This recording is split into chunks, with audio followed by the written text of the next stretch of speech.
Welcome back. It's a Fulbright Friday here with LP and LT. Hello again. Hello again. It's a very exciting time.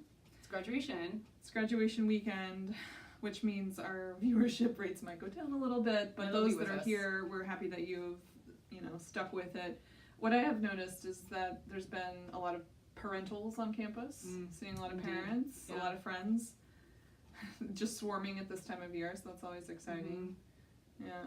Travel becomes a nightmare. Travel is a nightmare. Okay, so the university sent out an email recently that said basically you cannot park on campus on Thursday and Friday and that you must find your own way. So I've determined that I need to take a train, an automobile, walk. I might even have to Make take it a happen. scooter. Yeah.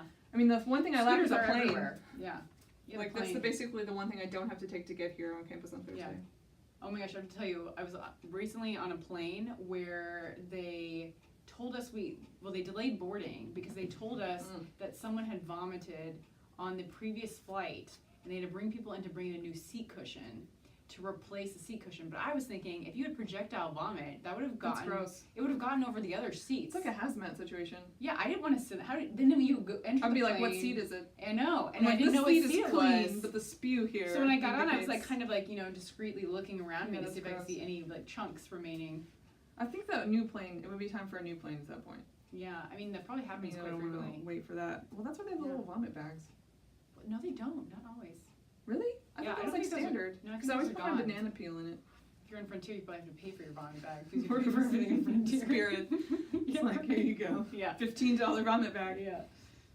Today we're going to talk specifically about the English teaching assistantships because ETAs. In our advising conversations this week, we've had a lot of you that are really thinking about that grand decision-making process, and there have been some things that have actually come up that we want to clarify in this session so that people actually understand what it is an English teaching assistant is responsible for and the types of candidates they look for. And we've had some interesting misconceptions come up. Yeah, so we want to demystify a couple things. One is that people assume that those who pursue ETAs are going into teaching careers. There may be people who are, it's fine if you are interested in going to a teaching career, international education, something in an education field, and are pursuing an ETA. That's perfectly wonderful and a valid career path. But we also have many people who are interested in going into a wide variety of future positions and careers. And the ETA position can be perfectly valuable and an important academic and professional step in that direction. So understanding that ETAs can be for many different types of people with many different interests. And the other thing is that people assume that ETAs need to have teaching experience. Not always true. Yeah. Sorry. Not always true. In some cases, Some and this is where you cases. look at the country profile or the grant yeah. page, because some countries prefer more formalized teaching experience. Some countries require no previous teaching experience and just indicate an interest in mentoring is important. In which case, I think some people assume that because they haven't had like teaching assistant types of roles or haven't served as a tutor, that they would be ineligible for ETAs. But in the cases where they're looking for people who just have this general interest in mentoring, if you've served as a coach on a soccer team, Camps. worked at a camp, that can serve as really valuable mentoring experience that you can point to show your interest in working with others and engaging with the community. Yeah, another thing that comes up a little bit is what it actually involves. And oftentimes it depends. Like the Fulbright refrain is it depends on the country, it depends on the opportunity itself. Most often you're providing assistance to a full-time teacher in the classroom, although there are instances where you may indeed be responsible for being the teacher on a full-time basis, but that's more rare than you're providing assistance to a primary teacher.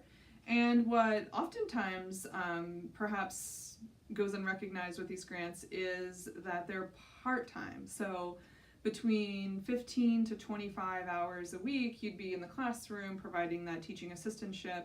And then you have another, 10, 15, 20 hours a week to dedicate to what they call a supplementary project. And what's really cool... In many cases. In many cases, not all. There are some places that don't allow for supplementary projects. So again, you're going to have to check the particular grants that you're interested in. But for those countries that do allow for supplementary projects, you can design a research project, you can volunteer and engage further in your community, you can run different types of workshops with the school participants that you would be working with on a day-to-day basis. So sometimes even folks that aren't ready for the full research experience find the ETAs a really nice step in that direction because they can teach part-time, and then part-time they can be engaged in other types of activities. Yeah, so really, it's nice because it really allows you to fulfill multiple different interests and dimensions and being able to pursue some of the other interests on the side. So a nice mix of activities. Yeah, like almond joys and mounds. Yeah. Or I don't know, like some chocolate have chip nuts cookies, and you get the cookie, but then you also get exciting chocolate chips Yeah, that like spice popping things out. up. Yeah. Mm-hmm. So ETAs are like that popping. That was just going to get weird. ETAs are a wonderful experience that you should consider. Okay, and lastly, we need to talk about language requirements. Oh yes. Some countries are going to require language proficiency or some level of language. For instance, if you're going anywhere in the Western Hemisphere, you're going to need to have Espanol. Espanol, yes, hola. You're going to need to have at least. Buenvenidos. Okay, yes. Me You're llamo gonna, Lauren. yes, you're going to need to have at least an intermediate level of Spanish proficiency. Same thing if you're going to France, you would need French, that kind of thing. However, there are some countries that require no previous language proficiency. Many of those are like East Asia programs for ETAs, in which case if you have any of the language skills, it's a huge plus, and that shows that you're going to be even more engaged. But if you don't have previous language experience for those countries that don't require it, then that could be something that you consider. Okay, so recap really quickly.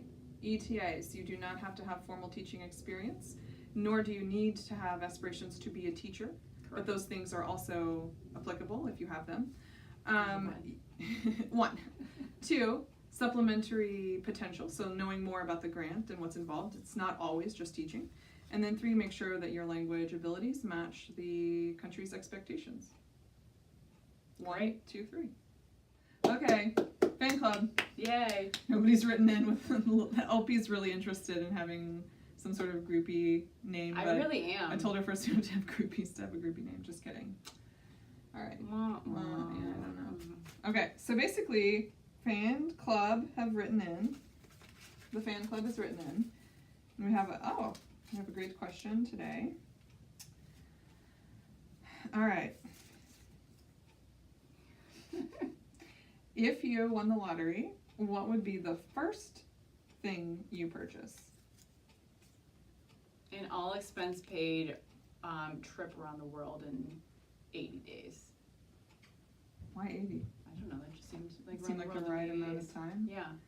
Oh, I was thinking like, that's a silly question because I probably still need to go home, which means I might have to stop and get gas. Actually, I'd first deposit it and buy stocks. Or actually, not stocks at this point in time. No, but, invest it because then, that was what they say, that people go into debt who buy Yeah, but I guess like what would be your like splurge things? You're going to like clearly invest some of it and then like you have a splurge amount of some sort. And so you do travel. I'd probably do something like travel too.